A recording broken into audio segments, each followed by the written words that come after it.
Assalamualaikum warahmatullahi wabarakatuh. Perkenalkan, nama saya Neni Suryani.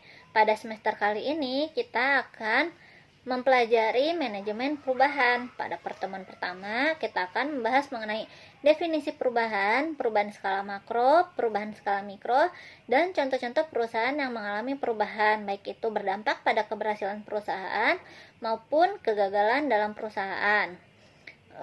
Perubahan selalu diikuti dengan perbedaan, baik itu berubah menjadi lebih baik ataupun sebaliknya. Kemudian perubahan tersebut dapat dikatakan adalah suatu pergeseran dari kondisi lama menjadi kondisi baru.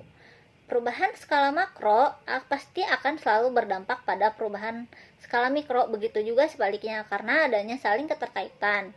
Perubahan skala makro dikemukakan oleh Toffler melalui bukunya, yaitu menguraikan bahwa adanya suatu pergeseran tatanan kehidupan manusia secara struktural dan menyebabkan culture shock atau kejutan kultural bagi siapa saja yang tidak siap menghadapinya. Toffler mengemukakan 3 tahapan perkembangan. Yang pertama yaitu era pertanian, yang kedua adalah era industri, dan yang ketiga adalah era informasi. Sedangkan perubahan skala mikro adalah perubahan organisasi, dimanapun adanya saling keterkaitan antara individu, organisasi, dan masyarakat.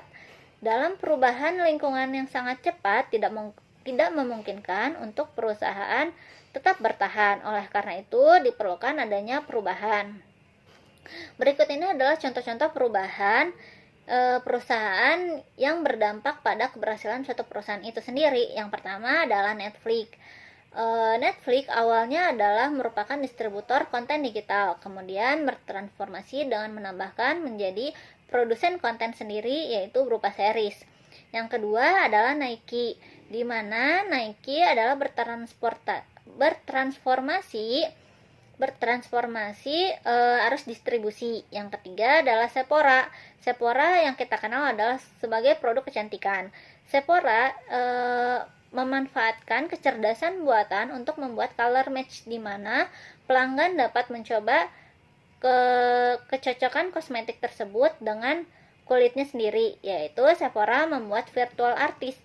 Jadi pelanggan dapat mencoba kosmetik Sephora warna-warnanya secara virtual.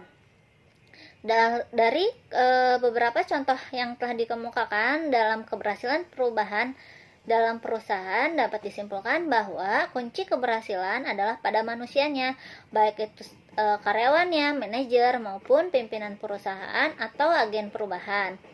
Selain perubahan dapat menimbulkan keberhasilan, ada juga perubahan yang dapat menimbulkan kegagalan perusahaan, yaitu pertama adalah Kodak. Kodak bangkrut pada tahun 2012, di mana Kodak sebetulnya sudah mengembangkan fotografi digital. Namun, menurut mantan wakil presiden Kodak mengatakan bahwa kami sedang mengembangkan fotografi digital, namun ditolak saat mengajukan atau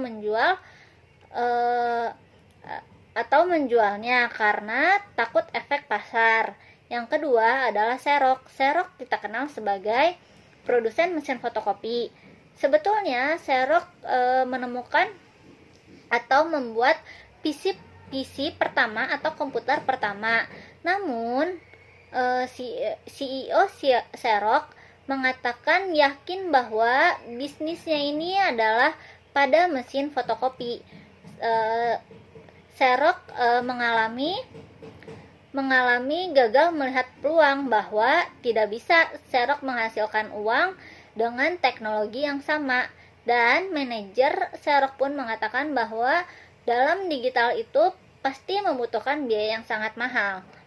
Ketiga adalah perusahaan Enron. Enron Corporation merupakan perusahaan energi, komoditas, dan layanan dari Amerika, di mana perusahaan tersebut dinobatkan perusahaan paling inovatif oleh Fortune pada tahun 96 sampai tahun 2001. Pada tahun 90-an, bubble.com sedang meningkat. Oleh karena itu, Enron ikut berpartisipasi di dalamnya dengan membuat Enron Online atau sebagai perdagangan secara elektronik. Namun, pada tahun 2000, Bubble.com mengalami penurunan. Oleh karena itu, Enron langsung mengambil tindakan cepat untuk membuat komunikasi broadband dengan kecepatan yang sangat tinggi. Oleh karena itu, proyek ini berakibat pada biaya yang sangat mahal. Dari beberapa contoh perusahaan yang telah mengalami kegagalan dalam melakukan perubahan, dapat kita ambil kesimpulan bahwa terdapat poin-poin yang dapat menyebabkan kegagalan dalam melakukan perubahan.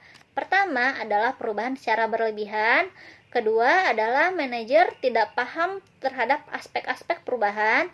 Yang ketiga adalah perubahan dilakukan terlalu cepat. Yang keempat adalah aspek kepemimpinan dan budaya, dan yang terakhir adalah aspek manusia. Sekian dari saya. Apabila ada yang ingin ditanyakan, mari kita berdiskusi. Dapat mengirim pesan melalui e-learning ini ataupun dapat mengirim email kepada saya. Semangat dan sehat selalu. Terima kasih. Assalamualaikum warahmatullahi wabarakatuh.